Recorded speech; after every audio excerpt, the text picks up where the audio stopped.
श्री व्यास क्षेत्र संस्कृत महाविद्यालय के पूर्व प्राचार्य डॉक्टर शिव शंकर शुक्ल ने बताया दीपावली का महत्व। बताएं ये कब और क्यों और इस वर्ष किन तिथियों में मनाया जाना शुभ हो। दीपावली धन लक्ष्मी भी कुबेर पूजन भी कहा जाता है। दीपावली इसके पहले हमारे यहाँ बड़े अच्छे तरीके से मनाया जाता है। सबसे पहले मनाया जाता है कि हम धनत्रयोदशी के दिन लोग करके अनेक प्रकार की परंपरा है हमारे यहाँ पर कि सब लोग जा करके कुछ नई वस्तुएं लाते हैं, जैसे सोना चांदी या वस्त्र आदि जो भी जिसकी इच्छा है वो लाता है, घर में ला करके उपस्थित करता है। अर्थात इसका भाव ये हुआ कि हमें इन प्रकार से धन की उपस्थिति प्राप्ति करनी है, अपने पास उसको बढ़ाना है। धन वृद्धि का ये त्यौहार है। इसीलिए इस त्यौहार को हमारे यहाँ जो भारतीय संस्कृति के पर्व हैं उनमें ब्राह्मण क्षत्रिय वैश्य शूद्र ये चार जातियाँ मानी जाती हैं।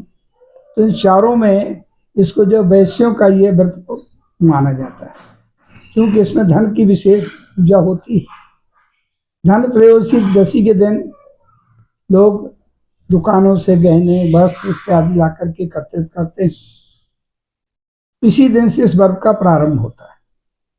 दूसरे दिन छोटी दीपावली जिसको नरक चतुर्दशी भी कहते हैं। इस बार ये धनत्रयोदशी शनिवार के दिन 18 तारीख, 19 तारीख को छोटी दीपावली जिसको कहते हैं उसको नरक चतुर्दशी भी कहते हैं।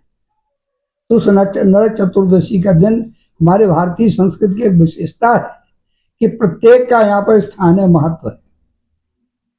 पनाला जिसको बड़ा लोग उच्छिष्ट मानते हैं, त्याज्य मानते हैं, उसकी भी पूजा होती है। उस दिन भी वहां दीपक रखा जाता है। छोटी दीपावली जिसे हम लोग कहते हैं, नरका चतुर्दशी कहते हैं। इस दिन यहाँ पर दीप सायंकाले शाम को वहां पर दीपदान किया जाता है। इसके बाद सोमवार के दिन 20 तारीख को इस बार दीपोत्सव होना है। इसमें 3 मुहूर्त हैं। एक तो सबसे पहले जो हम लोग विशेष रूप में आते हैं वो सायंकाल वृख लग्न में 6:59 से लेकर के 8:56 तक ये दीप जलाने का पहला मुहूर्त होगा। इसमें हमें दीपक जलाना चाहिए। घर में ज़्यादातर लोग इसी दिन इसका व्रत को मनाते हैं, इसी समय जलाते हैं। इसके बाद व्यवसायिक प्रतिष्ठानों में कुंभ लग्न में वो दिन का है 2:13 से लेकर के 3:44 तक ये चलेगा। कोई एक रात्रि के समय जो धन के विशेष लोग पूजा करते हैं, अर्धरात्रि के समय लक्ष्मी जी की पूजा कब होती है? अर्धरात्रि में, निश्चित व्यापिनी। तो ये होती है रात्रि के समय जाकर के ये पड़ेगी जाकर के उस दिन 1:19 सिंह लग्न में 1:19 से 3:33 तक ये पूजन दीपोत्सव होगा। इसमें पूजन किया जाएगा महालक्ष्मी का। लक्ष्मी की विशेष प्राप्त करने के लिए, कृपा चाहने के लिए लोग अर्धरात्रि में ही पूजन करते हैं। अच्छा, पूजन का एक मिनट, हाँ बताओ, बोलो कि दीपावली पे लक्ष्मी जी की पूजा क्यों की जाती है? हाँ, इसलिए तो वो धन की माँ है, धन की अधिष्ठात्री देवी है लक्ष्मी जी। सब लोग चाहते हैं कि हमारे पास लक्ष्मी रहे, धन रहे, संपत्ति रहे। लक्ष्मी का अर्थ है धन और संपत्ति। तो धन संपत्ति अधिष्ठात्री देवी की तो पूजा की जाएगी जो उसके प्रधान है। क्या जो प्रधान ना हो, हमारे यहाँ त्याज हो, उसकी पूजा करेंगे? तो सब लोग उस दिन आकर के महालक्ष्मी की पूजा करते हैं कि हमें वर्ष पर्यंत ये हमें धन संपत्ति देती रहे, प्रसन्न रहे, हमारे पास किसी प्रकार की कमी ना रहे। ये उसका भाव है। विशेष वैश्य लोग जो धन की पूजा करते हैं, वैश्यों का ये पर्व है, ये सही है। तो अर्धरात्रि के समय ये लोग विशेष रूप से पूजा करते हैं।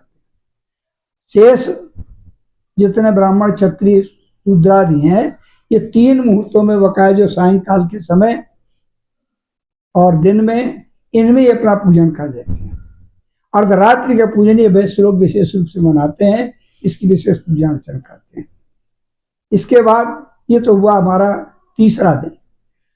मंगलवार को दिन 21 तारीख को इस बार अंधा रहेगा, इसलिए कि ये पूर्णिमा दूसरे दिन चली गई मंगलवार को दिन तक। ये है मंगलवार को 4:26 तक। नहीं, अमावस्या में तो 4:26 तक अमावस्या रहेगी। इसलिए उस दिन जो है गोधन गोवर्धन पूजन ये नहीं हो सकता। प्रतिपदा में गोवर्धन पूजा होती है, बुधवार को फिर जाकर के गोवर्धन पूजा होगी। और इसके बाद दूसरे दिन गुरुवार के दिन 22 तारीख को भैया भ्रातृ द्वितीया होगी और भ्रातृ द्वितीया पूजा के साथ ही दीपावली पर्व का समापन पूर्णता हो जाएगी। ये दीपावली की व्यवस्था है। और गुरुजी, दीपावली के पर्व को लेकर विशेष क्या कथा है? कथा मूल रूप से है राम रावण युद्ध से इसको हम जोड़ते हैं।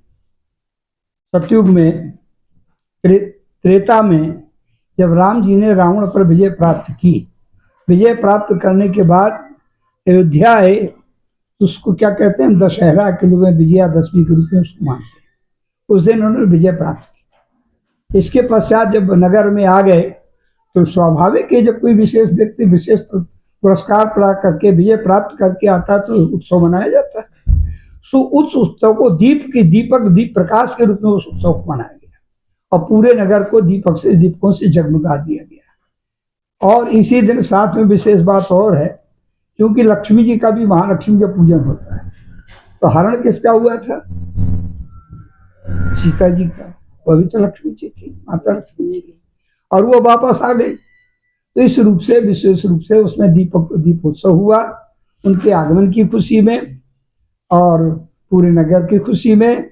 क्योंकि वो राजा हुए, उन्होंने राज्य, अखंड राज्य हुआ, उनका तो नाम प्रसिद्ध है। तो जब भगवान का राज्य हुआ, भगवान के नाम पर राम जी का जब राज्य हुआ तो विशेष उत्सव मनाया गया, इसीलिए प्रकाश हुआ।